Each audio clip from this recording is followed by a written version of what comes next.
Olá, eu sou o Victor, sou estudante do primeiro ano C do Colégio Luiz Augusto Moraes Rego. E hoje eu irei explicar sobre este livro, Sócrates, Os Pensadores. É com você, Israel. Um pouquinho mais para lá. Boa noite, eu sou estudante do Colégio Estadual Luiz Augusto Moraes Rego. Eu sou do primeiro ano C, da mesma sala que meu colega aqui, Victor, como vocês já sabem, né? E a gente vamos falar sobre o livro Sócrates, Os Pensadores. Tá, deixa eu explicar para vocês.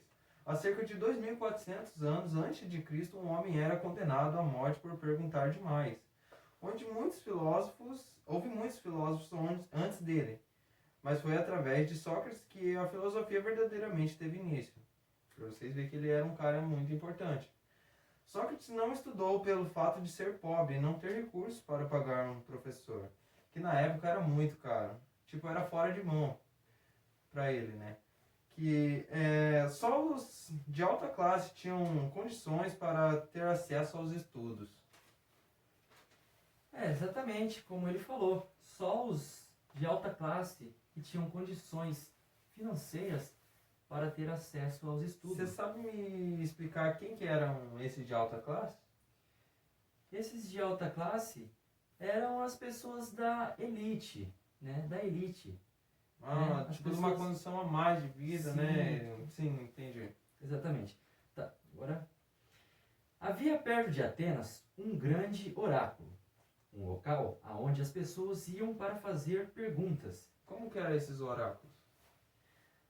Então, esses oráculos, eles eram um local, eles eram templos, aonde as pessoas iriam para fazer perguntas, para ter, assim, adivinhações por parte desses oráculos. Elas queriam prever o futuro delas, né? Exatamente, os oráculos, eles previam o futuro dessas pessoas, né?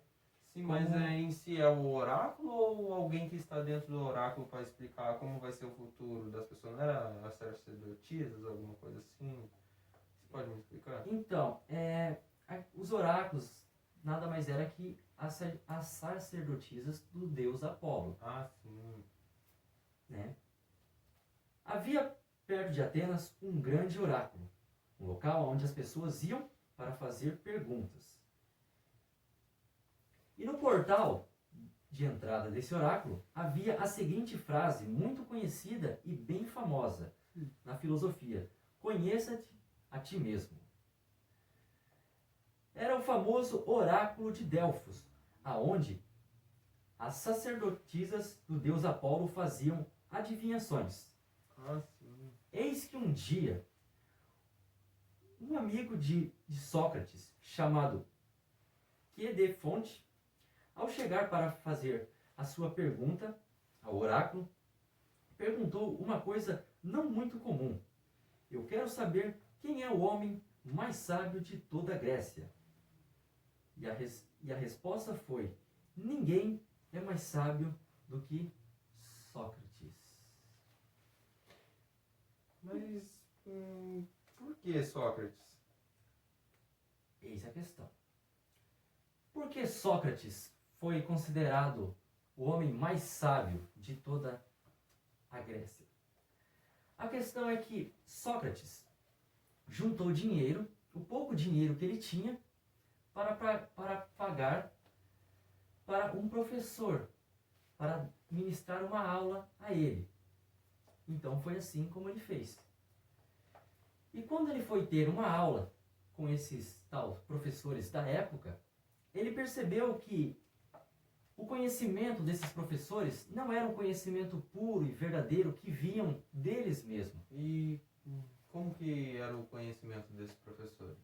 Então, o conhecimento desses professores, Sócrates percebeu que o conhecimento desses professores era um conhecimento superficial, paupérrimo, um conhecimento que tinha vindo de outros professores, ou seja, eles aprenderam o ofício de professor com outros professores e assim eles passavam adiante o seu ofício.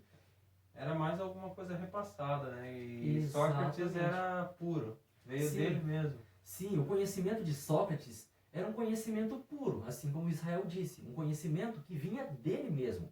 Era um dom, né? Porque Sócrates não tinha aprendido nada com ninguém. Até mesmo porque, como meu amigo Israel leu, que Sócrates não tinha dinheiro para pagar um professor para ministrar aulas a ele, porque na época só quem podia ter acesso à educação vinda de um professor era só os da elite, os nobres. E no caso Sócrates não era um nobre. Sim, e quando ele juntou dinheiro para ter aula com outro professor para ministrar uma aula para ele, ele só queria aperfeiçoar o conhecimento dele. Ou ele não deu certo? Como que é essa história? Então, na verdade foi assim, ele não queria aperfeiçoar o conhecimento dele contratando um professor para dar aula a ele. O que ele queria descobrir era se ele realmente era o homem mais sábio de toda a Grécia, assim como a oráculo de Delfos disse. E ele chegou à conclusão de que realmente ele era, sim, o homem mais sábio da Grécia. Através dessa conclusão que ele chegou. Mas tem um que aí? Como que ele chegou nessa conclusão? Ele chegou nessa conclusão através dessa base da qual eu falei. Ele via que o conhecimento dos professores não vinham deles mesmos, vinham de outros professores. E ele só chegou a essa conclusão porque o dele vinha dele mesmo? Vinha dele mesmo. Sabedoria? Inclusive, Sócrates disse uma frase muito importante, né? E conhecida na filosofia, que é a frase, só sei que nada sei. E é isso, a nossa explicação sobre este livro muito top, Sócrates, os Pensadores. E é isso. Até mais. Boa noite. Boa noite. Tchau, tchau. Boa quarentena, hein?